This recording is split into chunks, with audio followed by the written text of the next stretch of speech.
সত্যিকারে পাপ্পু আর একটা সিংহের এক দলের দুই বন্ধু নিনজা ওই 80 ইউটিউবে টাকা। দেখতে পারেন আপনি এই আমি নামটা। জানি আজ আমি তোমার কাছে একটা স্বার্থপর মেয়ে, কিন্তু বিশ্বাস করো, আব্বুর দেখা ছেলেকে বিয়ে করেছি শুধু তোমাকে বাঁচাতে, নাহলে আব্বুর লোকজন তোমাকে মেরে ফেলতো।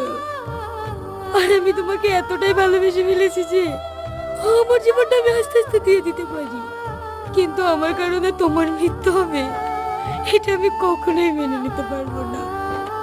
আবার দেখো, তোমাকে ছাড়া আমি বাঁচতেও পারবো না, তাই চলে যাচ্ছি না ফেরার দেশে। হয়তো এই জীবনে আমরা দুজন এক হতে পারলাম না, কিন্তু আমার ভালোবাসা তোমার বুকে অমর করে রেখে গেলাম। ভালো থেকো প্রিয়, আমার কথা ভেবে কখনো কষ্ট পেও না। আমি যেন সব সময় তোমাকে হাসি খুশি দেখি, এতে তোমার পাগলিটা